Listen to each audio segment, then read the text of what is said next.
Thank you so much. I'm really excited to get to talk to everybody today. I grew up in Virginia, but I actually have Georgia roots, Atlanta area roots. My parents are both from Georgia, or Georgia Bulldogs. I was raised to be a Braves fan. So that's been great until very recently. Like maybe some of you, I'm mourning the loss of Freddie Freeman. Well, rather than talk sports, though, we will shift and talk prices. What I'm going to do is I'm going to take a look at sort of the CPI over different time horizons. We'll take a close look at the month, at the last year. We'll sort of take a longer sort of 50-year view at how the CPI has behaved. Then we will consider sort of this pandemic era, this surge that we've seen over the last few years, and we'll look at what really has accelerated. I'm going to probably do a digression and talk in some detail about the methodology for our shelter indexes. I just find that's something that a lot of people are interested in and that aren't always real well understood. And I'll conclude by sort of, in a very vague way, throw out some sort of possible reasons for this acceleration. Although I will not be very conclusive about that the BLS is not going to weigh in on the merits of fiscal or monetary policy. So let's start with the month. So I usually write our monthly news release, and the process of that usually involves, for the month, looking at, well, what are the indexes that drove sort of an upward movement? What are the indexes that offset the upward movement and decline? In February, as is the case with many of the last several months, it's really simply most everything's going up. We're getting very few declines. This is a very broad monthly price change. As we'll see, it's a very broad yearly price change. So where is this 0.8% increase in the all items index coming from? So we have 0.8 to explain. A little bit more than one of those tenths comes straight from food at home. We saw in February one of the stronger movements in food at home that we've ever seen. All the food indexes are up. The one up the most is fruits and vegetables, fresh fruits in particular. I think there's some supply issues, some sort of crop and supply related issues in several fruits, your limes, your grapes, your berries. But food inflation in general is very broad. And I sort of keep a particular eye on food inflation because it has such an important effect on how people perceive prices, because food is what people are buying very frequently. It's sort of what weighs on their mind is what inflation really is. Food away from home didn't have such a big contribution in February, but it is, as we'll see, trending much higher than it historically has. As is the case with many months, a big part of the February increase was gasoline. Gasoline, as you probably know, is much more volatile than virtually everything else in the CPI and often explains short-term movements. It also, of course, has an important indirect effect as it affects transport costs, which surely affect the prices of other categories. Electricity and natural gas was the rare category with a slight negative monthly contribution based on electricity turning down a little bit in February after a big increase the prior month. The long-term trends in electricity and natural gas, or I say medium term over the past couple of years, are very positive despite this February decline. So rent and owner's equivalent rent has a big weight, and so it was a large contributor to the increase, as it often is. So I want to talk for a few minutes about our methodology for what we call our shelter indexes. For those of you who studied the CPAC closely, this might be sort of a review of what you already know, but my experience is that there are some misunderstandings about this and people sort of have questions about it. So we have a sample of units of housing across the country and the rental units. And we're using that in two ways. We're using it to create a rent index to actually measure the price change of rent. And we're also using it to impute the price change for what we call owner's equivalent rent, sort of the opportunity cost of living in an owned home rather than renting it out. So the indexes aren't identical, even though one's imputed from the other, they're weighted differently geographically. The different units within the sample would have different weights for rent and owner's equivalent rent. And there are some units in the sample that are excluded from the imputation, particularly those under rent control. So a question arises, how do we get the weight for owner's equivalent rent? That arises in our consumer expenditure survey. A question is asked where the people in that sample estimate what their house would rent for if they rented it, and that's used to sort of estimate a weight. There has been a misunderstanding that I've even seen in major news articles suggesting that that's how we actually measure the price change, ask people what they think their house would rent for. That would be a terrible way of measuring price change. I'm not sure it's an ideal way of sort of getting the weight of owner's equivalent rent, but conceptually I think it makes some sense, and hopefully the errors there sort of cancel out. So another thing about our rent index is we split our sample into 6 panels, and the price change in any given month comes from one panel, and it's essentially the 6th root of the 6-month price change in that panel. And so that creates a little bit of a lag. Additionally, our sample includes lots of units that have the same tenant month after month. And price change for units with the same tenant is much slower, much more muted than price change for units with new tenants. And other measures of housing price change or rent price change that you might see usually are focused on just what's available to new tenants. And so they tend to be much more volatile, have much sharper movements. So you'll notice if you compare the CPI for shelter, the CPI for rent, to other measures of rental and shelter price change, ours are usually much more muted, and there can be a bit of a time lag. And you know, the nature of the sample and the nature of the way we measure that price change is why. I don't know if I want to conceptually get into sort of the defense of our approach for using owner's equivalent rent rather than some purchase price of housing or some other method. But it's something that we've done since 1983, and that we're comfortable in terms of our measurement objective. Measuring the change in the cost of living makes the most sense. You know, different countries approach measuring shelter costs differently. The rental equivalence approach, which is what we use in the US CPI, is probably the most common. The next most common, believe it or not, is just to sort of ignore housing completely. If there's interest in the questions, we can talk a little bit more about housing. My experience is that that's a topic that generates a lot of juice. So lodging away from home, back to the monthly analysis here, has a very small weight. It went up sharply enough in February to make some contribution. This index that we call household furnishings and operations, it's a broad aggregate that includes everything from your toilet paper to your furniture and appliances. Historically, for the past few decades, a very flat index tends to trend even a little bit negative. That's been rising quite a bit during the last few years, and it contributed in February, as it often has. Same situation with apparel, an index that for decades and decades has been flat or even trended a little bit negative. That has been rising the last few years and rose again in February. When we get to the yearly analysis, we'll see a much different story with vehicles. The vehicle indexes did not make much of a difference in February. The new vehicles index has been rising sharply. It rose only moderately. The used cars and trucks index, which has been skyrocketing, actually had a slight negative change in February. It did get more expensive to insure a car, and it did get more expensive to fly. The airline fares index, of course, dropped very sharply early in the pandemic, has been increasing lately. The recreation index is another sort of broad aggregate that historically has been quite flat, but has been rising lately. One index that's sort of been left out of the party, as we'll talk about in terms of the surge in the CPI that we've seen, is medical care. It's actually typically running somewhat lower than it historically has, and hasn't been making a big contribution. So let's broaden our time horizon to the last year, and this 7.9%. It is the highest inflation that we've seen since the early 1980s.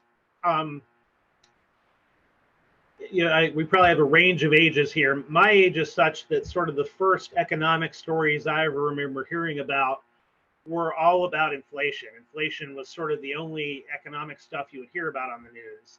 That was, I was 1979, 1980. Inflation was a really big deal.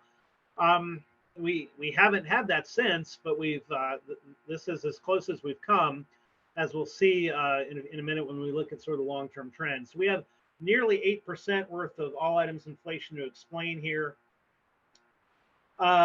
Food at home and food away from home combined account for over one of those percents.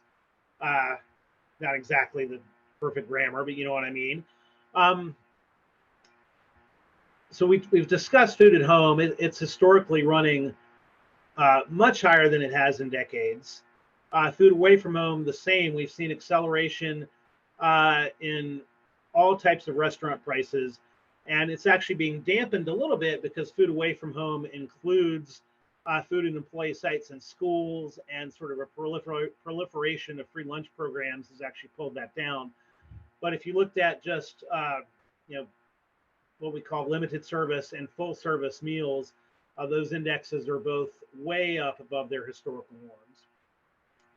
Gasoline is up over 38% for the 12-month period, and so it has obviously a big contribution to the all items change.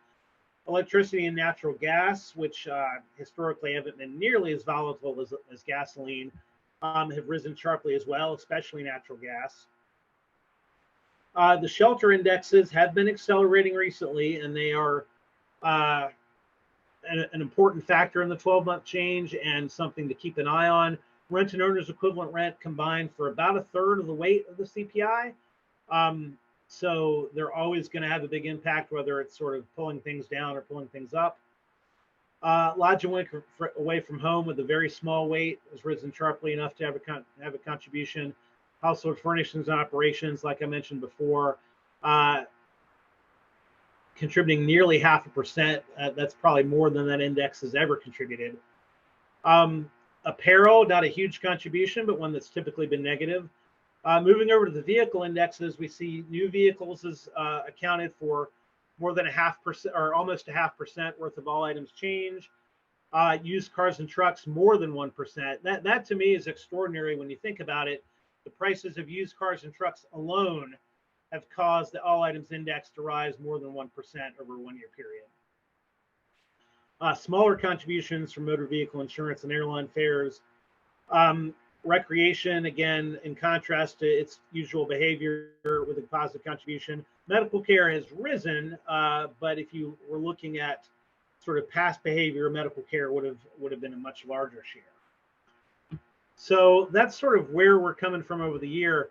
Let's think about the long-term behavior of the CPI and try to have some perspective on the price change that we're seeing now.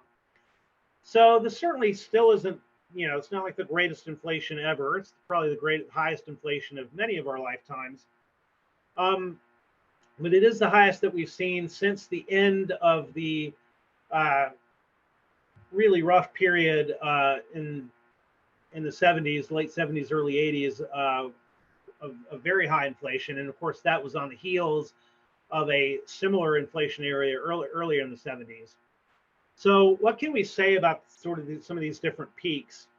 One thing that's been true for every CPI surge shown on this graph, and you could even carry it back a few decades, is that energy is always a big part of the story. So the early 70s inflation, right, very much coming from a big energy shock. A little bit more different stuff going on in the late 70s, early 80s, but energy was still a very big part of it. And even some of the less dramatic peaks, we got up around 5-6% in the early 90s. Energy was a big part of that. And the brief period in 2008 when we surged above 5%, that was very much a gasoline story. And then gasoline subsequently plunged and we fell into the negatives. And so we're here now with inflation nearing 8%. And again, even though there's a lot going on, a lot of it is coming from energy, and particularly gasoline. As we'll talk about when we sort of look at the acceleration during the pandemic, it's certainly not just an energy story, but besides the direct effect that the energy categories have on the index, they're making it more expensive to transport goods, more expensive to produce goods. And so, that to me is always important to keep in mind when sort of evaluating the current price situation and forming expectations about future prices. And of course, unfortunately, we know where energy prices have been headed during March. And that probably tells us a lot about what we can expect in the CPI in the next few months. So what has happened during this era, and sort of what is the turning point? Where we're going to use the turning point as March 2020. Sort of that's when the pandemic hit. Certainly when we started to have to change our data collection procedures. I think it's when consumer behavior changed. So the CPI from March 2000 to March 2020, average annualized increase of 2.07%, and it only briefly once rose above 5%. So if you look at inflation over the past, well, since the CPI started in 1913, this would be one of the very most quiet periods that we've ever had.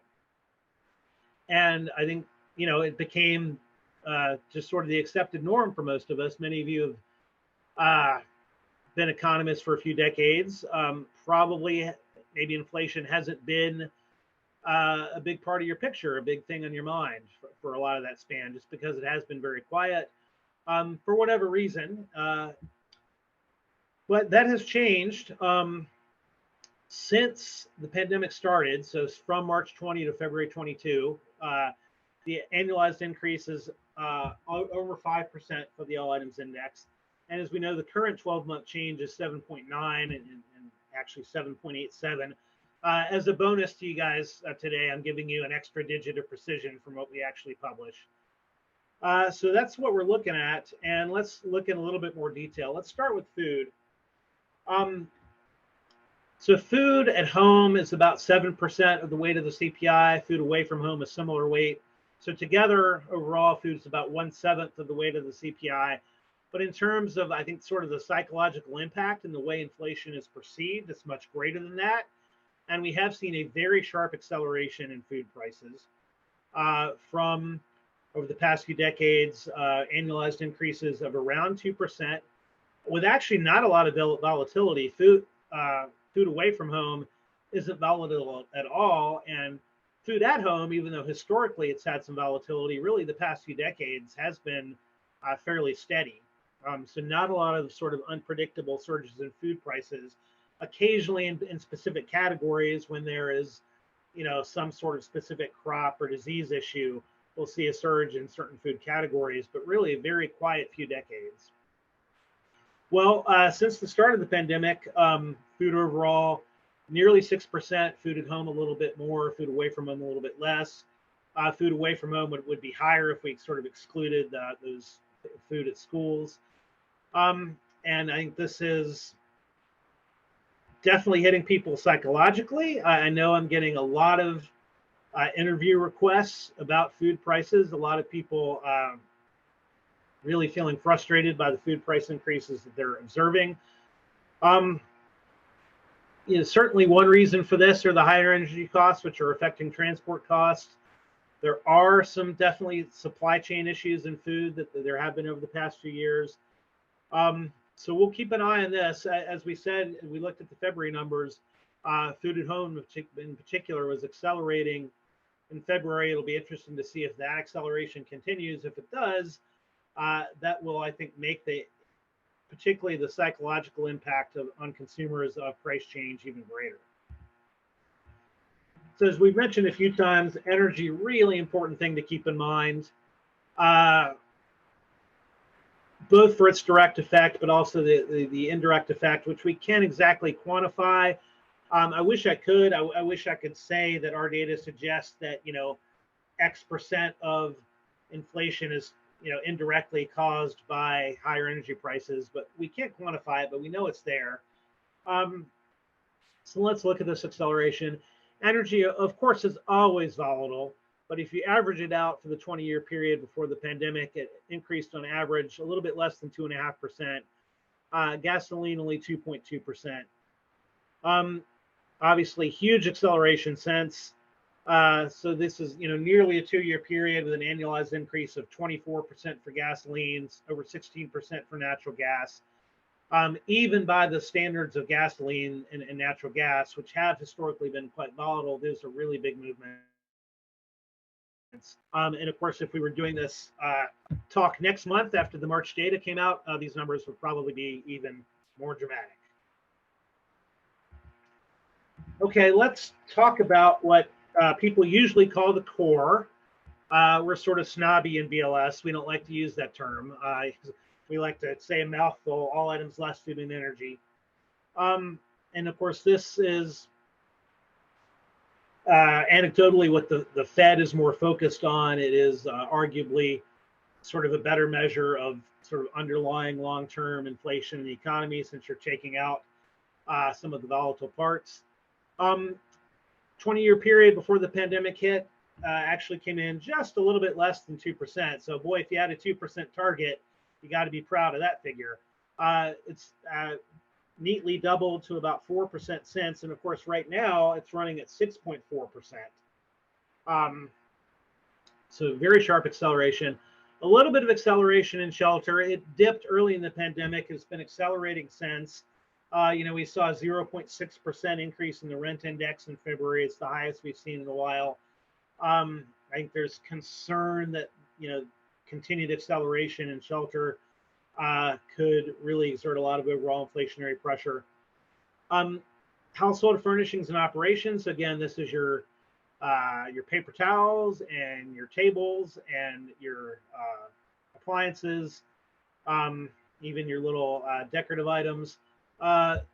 Slight negative inflation for 2 decades, very flat, up over 6.5% annualized since the pandemic started. So this is another area that is going to be, hitting the perception of consumers. It's more expensive to buy all these items. New vehicles, a category where, again, very little price change from the first 2 decades of the millennium. Now, keep in mind, quality adjustment is a big factor in new vehicles, so nominal vehicle prices would have risen more than this. But we've seen that go from essentially 0 to over 7% annualized over the past 2 years. Even much more dramatic in used cars and trucks, an area where that's an area where there's some clear supply chain issues, and we went from having typically negative price change to nearly 24% annualized over the past 2 years. Enough to make a big quantitative difference in the overall inflation rate, even though its weight isn't all that dramatic, in the 3% range of the CPI. Airline fares is rising lately, but it still hasn't caught up. It still shows an annualized decline over the last few years. Recreation has gone from less than 1% a year to nearly 3%. It's running even higher now. The deceleration in medical care, and this is obviously the only category where you're seeing this on this chart. It had been sort of gradually decelerating over the past few decades, averages out to 3.5%, now running during the pandemic just a little over 2%. Personal care goods and services has gone from less than 2 to over 3. So just another area where consumers are probably starting to observe more price change than they're used to seeing. So that's sort of a breakdown of the acceleration that we've seen.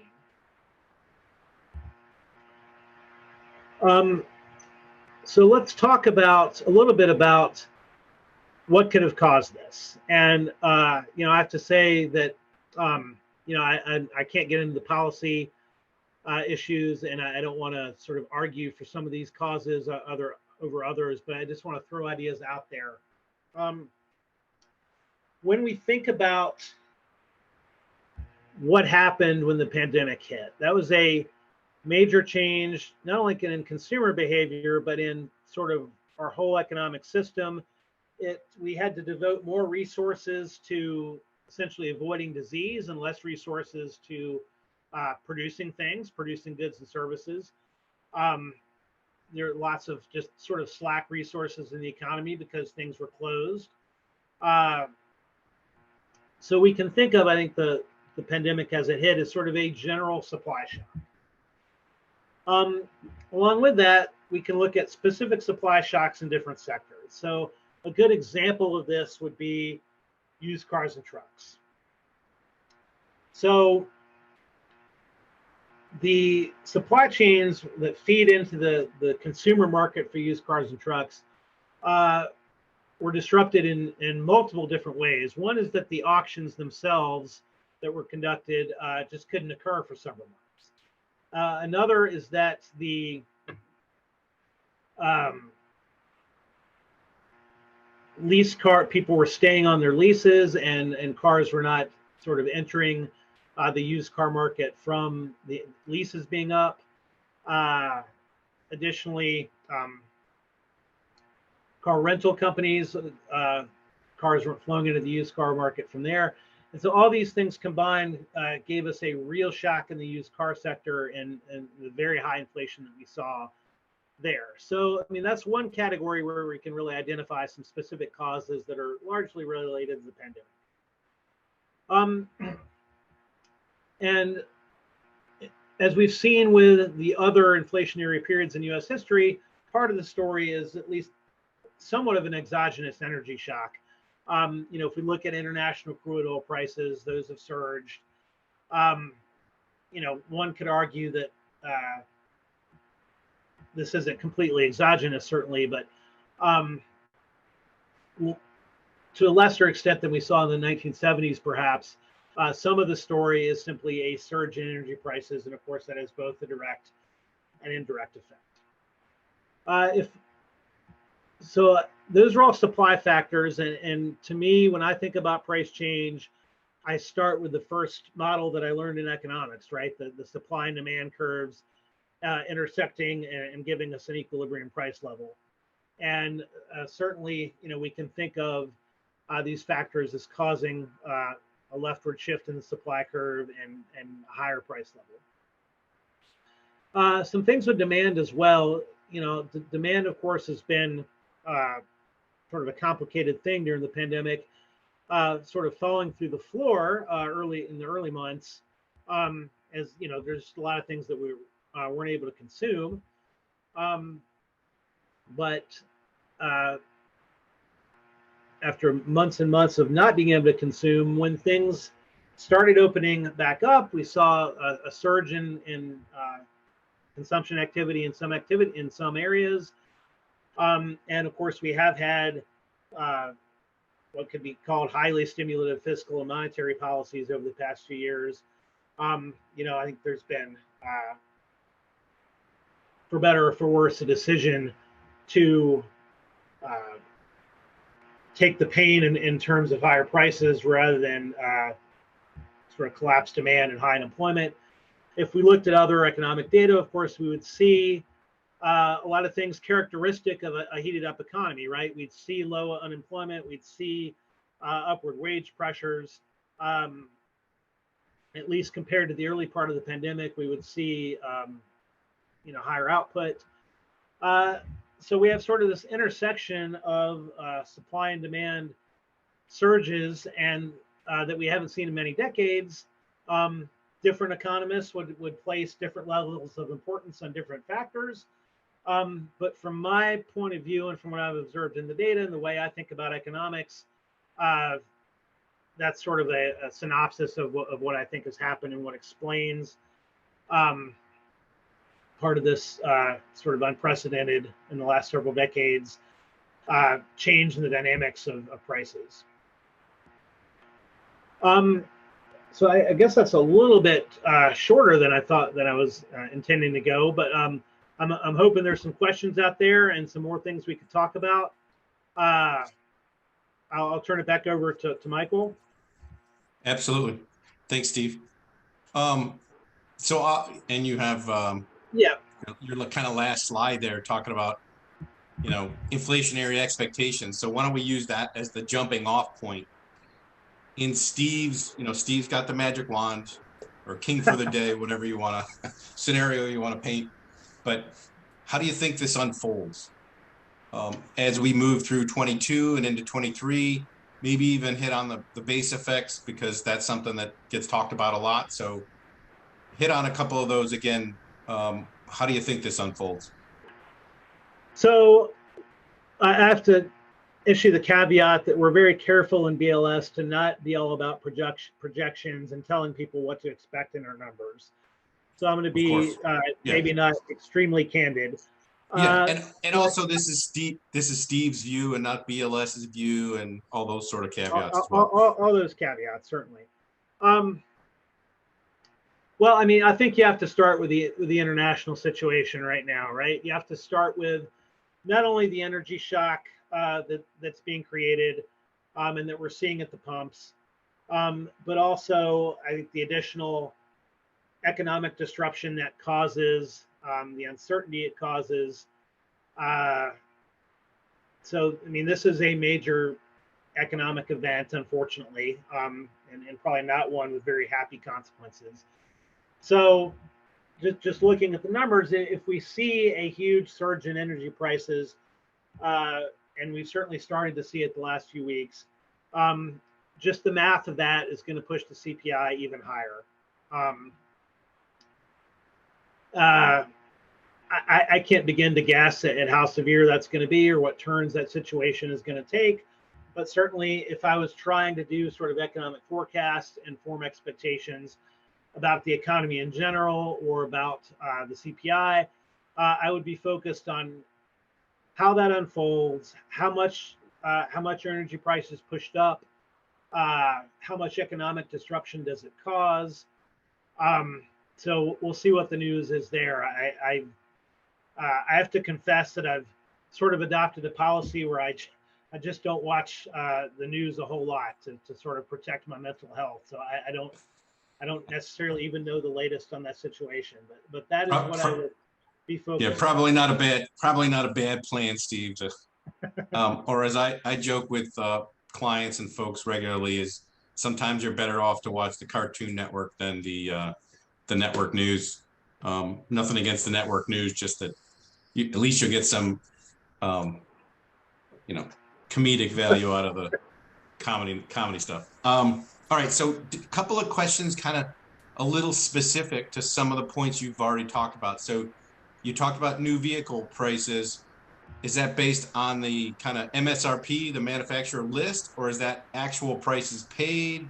Talk just a little bit about how that is, because of course, in the past, folks have essentially paid below MSRP, and now, because of the pandemic and the scarcity of vehicles, it appears that people are, of course, paying above MSRP on a regular basis. So talk a little bit about what the new vehicle prices actually are. Sure, and this is where we can sort of get into some sausage making type stuff of the CPI. So new vehicles it's a pretty difficult thing to price. If I ask you to go out and tell me the price of bananas, you can go into a store and observe a banana price. If I tell you to go out and tell me the price of cars, there's a lot of complications, but one is that you can't, at least if you want to have any accuracy, just go in and look at a sticker price. And you can't look at changes in sticker prices as the change in vehicle prices. So what we've done historically is we do have a sample of specific vehicles at specific dealerships. But we're not just getting a sticker price on those vehicles. What we're doing is we're getting that price, but we're asking the dealer of the cars that you sold of that model, what was the typical, I don't know if you want to call it a rebate or concession relative to the sticker price. And of course, historically, those would be, the rebates would be positive, so that the actual price entered in the index would be less than the sticker price. So, and additionally, as I mentioned before, we do quality adjustments for the automobile index. So if a specific vehicle is in our sample and it's replaced by that same vehicle, but a new year's model that has some, a stronger bumper, additional airbag, what have you, that is factored into the price as well. And so historically, our index has risen much more slowly than nominal car prices. Now, I will say candidly that the data quality during the pandemic for our new cars and trucks index has not been ideal because it really depends on communication with dealers. You know, we're relying on these dealers to sort of do the work and tell us what their typical rebates are. And that communication has been hindered during the pandemic. You know, we're not able to do personal visits. And so I think we've had some degradation in data quality, and that is leading us into a big change in the way we measure new vehicles and new vehicle prices. We are going to be using an alternate data source from JD Power, starting with the April data released in May. Our measure of vehicle price change will be based on a much larger sample. I mean, their sample is orders of magnitude larger than our sample. And we're going to leave it to them to figure out the actual prices that consumers are experiencing. Conceptually, in the CPI, we always want to capture what's coming out of the consumer's pocket. In many cases, that's relatively straightforward. It's not in vehicles. And so we're hoping that this new method, this new data source will give us a much more accurate new vehicles index. We have been publishing that index on an experimental basis. The detailed methodology is online. It's also the results of that index from the last few years are online. So if you want to sort of form expectations about our vehicle indexes, you could look at that. But that's an important improvement that's being implemented in a few months that we're, I think, really pleased about because, yeah, frankly, data quality has been a concern in our new vehicles index, both in terms of just not having as large a sample as you'd like, and also the difficulty in really getting an accurate picture of what consumers are paying. No, good color. And by the way, just to let you know, we got a lot of sausage makers that are listening in, so don't worry about getting too detailed on some of the stuff. Most of us really appreciate that. So you touched on a piece, and I'll ask a follow-up to it, which is heuristics and adjusting prices and what have you based on quality and updates and value and those sort of things. Can you give a quick vignette into what that's about and why that's important? Sure, and this is another area I'm glad to talk about because it's one that I don't think is always well understood, even by people who are pretty interested in the CPI. So, you know, we have a sample of specific items that we're measuring the price change of. And quality adjustment occurs when there's an item that we're pricing and it becomes no longer available. We're not able to price it. And we have to put a new item into the sample. If we didn't do that, our sample would just degrade and get smaller and smaller. So the question is, you're measuring price change. You have an item in the sample 1 month and it's replaced by a different item the next month. What do you do in terms of measuring price change from that old item to the new item? And there's several ways to handle it.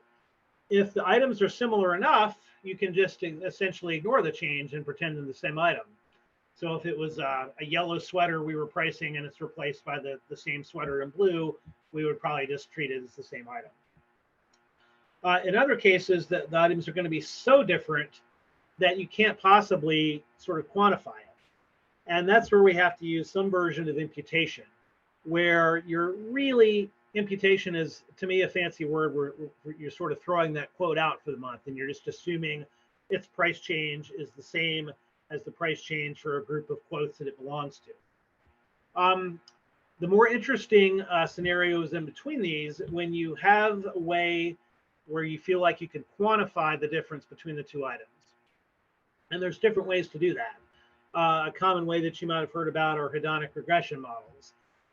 Also sort of input cost estimates can be used.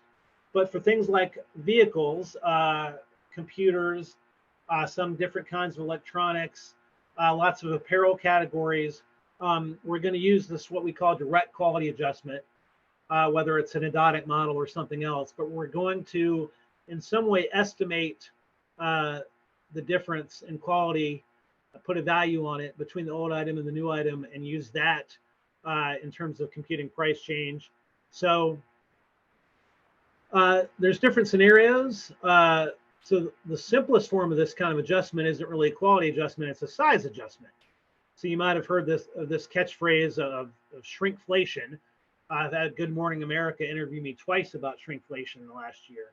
But it's this notion that price change is hidden by slightly decreasing the size or quantity of an item. And we do catch that in the CPI. So, 64-ounce container of orange juice that we're pricing, it's replaced by a 59-ounce container. If it's the same price, we're going to compute that as a price increase of about 8%, whatever that per unit price difference is. A little bit more complicated, but still quantifiable, are things like a computer with more memory, a cell phone plan with a higher data limit. Those are situations in which we are not going to use imputation. We are going to do a direct estimate of the quality change.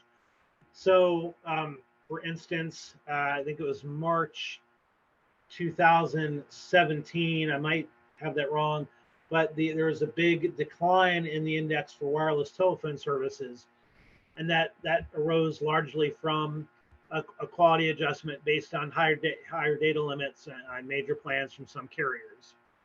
I mentioned the automobile example is one where we do direct quality adjustments. It comes into play in a lot of categories. Some people talk about quality adjustment as if it's sort of something we choose to do proactively. It's something that you have to deal with in some way because your sample is changing. You're pricing things that are no longer available to be priced and have to be replaced. So you have to do something. And I think just sort of ignoring change altogether and pretending that quality was constant as your sample changed would be a very poor way to do things and give you a very inaccurate index. So we sort of have to estimate quality change in some way.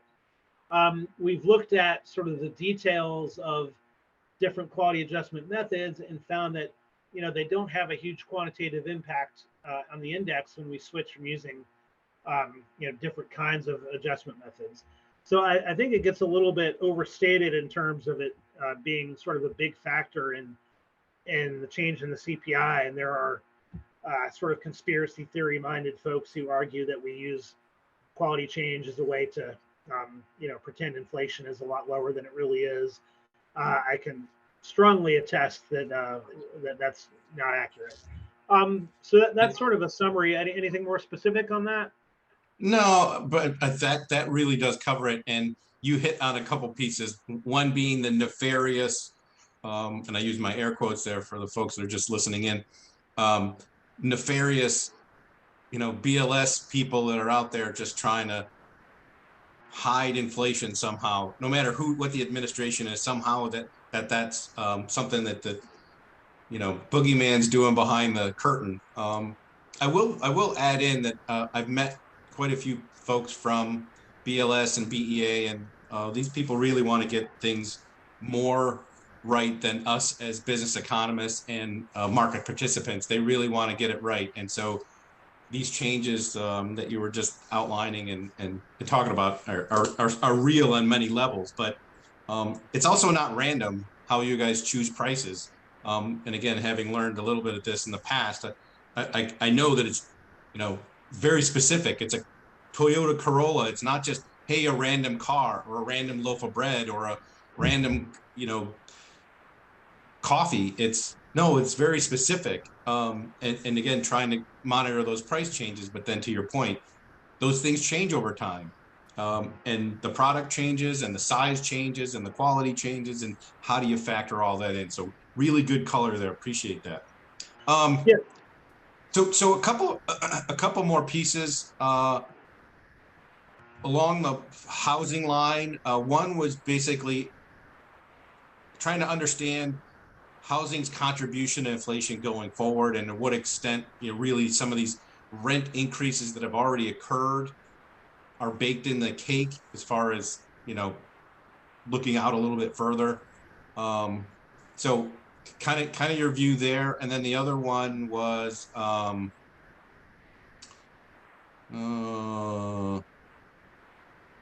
more about getting unanchored, I guess. But anyway, to address the housing contribution, and that you mentioned already that the big story is energy, kind of most times when we have big spikes in inflation, but this time obviously rent's contribution relative to energy is a little bit bigger. So give a little context on that, if you would, please.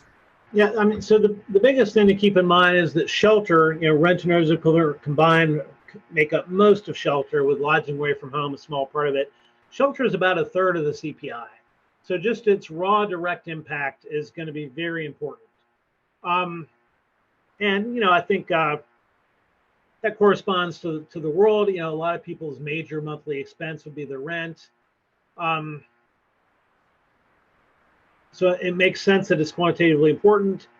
So we have seen acceleration in the CPI. We have not seen some of the dramatic acceleration that other measures have found. And I talked about a couple of the reasons for that. Our index is almost always going to be more muted than those measures, and it's going to be somewhat lagged from those measures. So that's something to keep in mind. If some of those other rental measures that you might observe start to turn down, it might take a little while for the CPI to follow that. Again, our sample includes lots of units where it's the same tenant, and those just don't have the price change that units for new tenants do. If it was the case where there is a long, sustained acceleration in rent cost and shelter cost, that would be hugely quantitatively important on the CPI.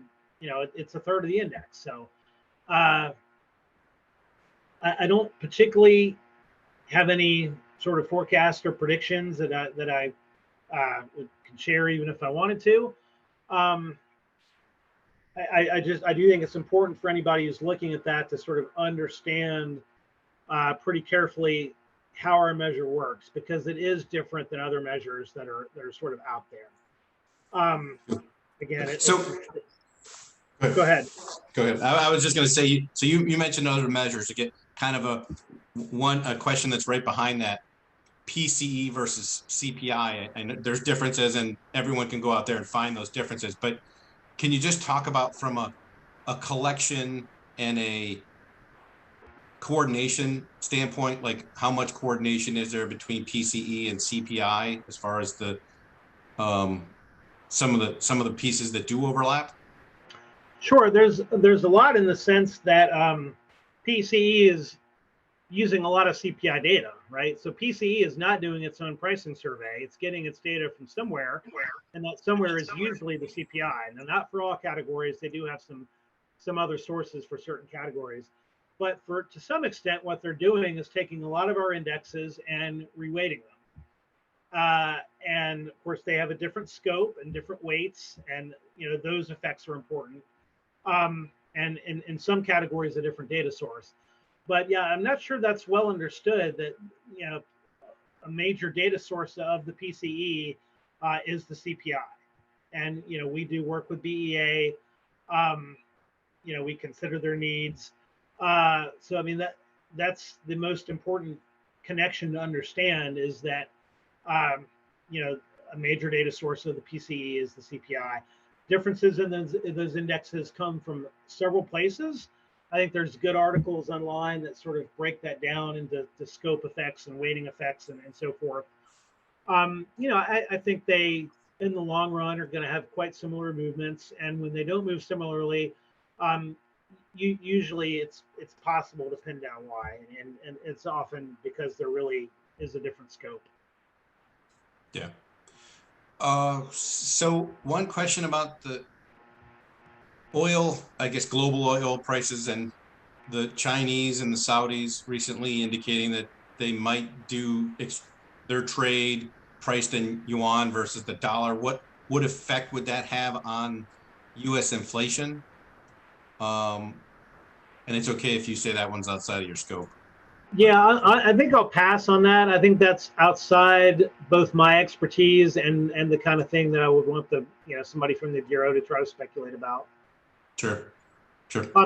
One thing on my slide that I wanted to mention in terms of sort of the future is, part of the reason why I think a lot of economists fear inflation is that it sort of can be self-generating and self-perpetuating once you get these inflationary expectations sort of built into the economy. So I guess another thing I'd be keeping an eye on is, to what extent do we see more inflation clauses in different wage contracts? Already inflation has this sort of self-generating mechanism. And for instance, in rent, a lot of rent limit increases are limited to the CPI. So when the CPI is higher, that automatically gives you sort of higher rent increases. And of course, a lot of wage contracts are tied to the CPI. And I expect that if the CPI continues to be high like this, that more and more people receiving the wages are going to be demanding some sort of CPI tie-in, and we might see sort of continued inflationary pressure from this sort of built-in situation with the contracts. So this notion of, what do people expect inflation to be, I think is really important because it has this sort of endogenous effect on inflation. Yeah, and a key piece there is expectations of what. So again, you didn't talk about oil prices specifically, but as someone that deals with it every day, I'll add in here that the volatility that we've seen, particularly in the last couple of months, and the last month specifically, causes a lot of real world problems for market participants. Think about a trucking company or a shipping company or, freight and those sort of things, or people that ship things. And they say, well, if the price is going to increase that much, how do I forecast that?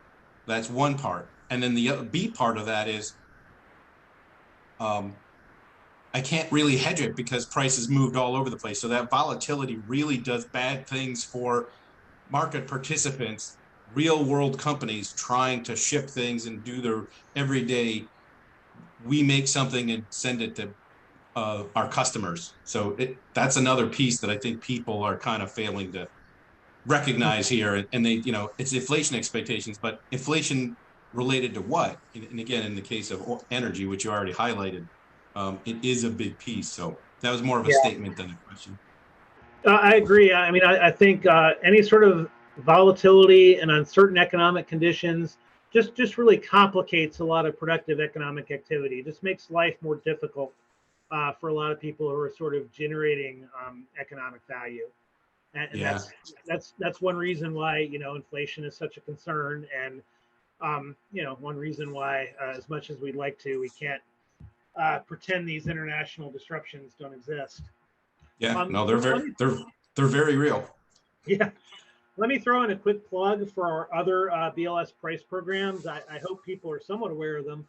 But if you're really interested in prices, the CPI gets by far the most publicity, but there's a huge family of producer price indexes that can really be used to, I think, form expectations about future consumer price index movements and to also just understand the economy better. And we also have import and export price indexes that I think have some value both in and of themselves and also in terms of how they might impact the economy in other ways. So if you haven't looked at those and you're interested in prices, you might take a closer look at that data. Absolutely. So kind of last question, you mentioned medical prices, kind of, and again, you can't get really deep into the causes, but is it more because of the collapse in demand, do you think, or is it related to something else? Because while everything else has been going up, medical prices have seemed to go down, which again, you highlighted. So any cause that you see there that might be apparent? Well, there's not a lot in the data. To some extent, it's a continuation of a long-term trend. So, medical care inflation was really high for a long time, and it is really decelerated quite a bit over the past several years, maybe going back a decade or so. I will say I think medical care price change is really difficult to measure. And it's not an area where we're really happy with our data quality. We're looking at possibilities of some alternate data sources for that. So, I mean, I think medical care CPI indexes, particularly in the short run, should be interpreted quite cautiously. I don't have a good explanation as to why this deceleration has happened, particularly during the pandemic. I mean, it would certainly seem like intuitively, the demand for medical care services would be increasing and they'd be more scarce and higher priced. But that's not what our data shows. Yeah. And anecdotally, that's what it appears in talking to doctors and the medical community, that the number of procedures is down. They're still not back to pre-pandemic levels across the board. I mean, certainly certain areas are, but quite a few are not. So that might be part of it. Well, we're kind of running up against time. Really appreciate all the insights, Steve. Also, a little quick shout out to Tim Ewing, who is a member of the AEC board that is part of the BLS local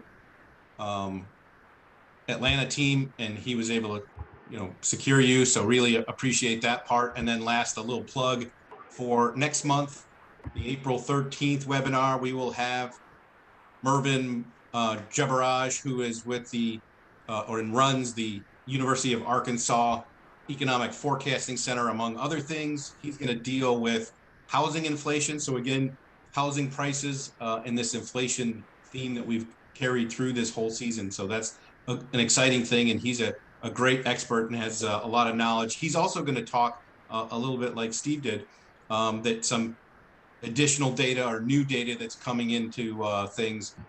So talking about some alternative data sources and new recent data changes within housing prices to capture better some of these differences and nuances. So tune in for that. Again, April 13th, same time, same spot. Again, very much appreciate your time and have a great day. Thank you. Thanks so much, everybody. Thanks for having me. Absolutely.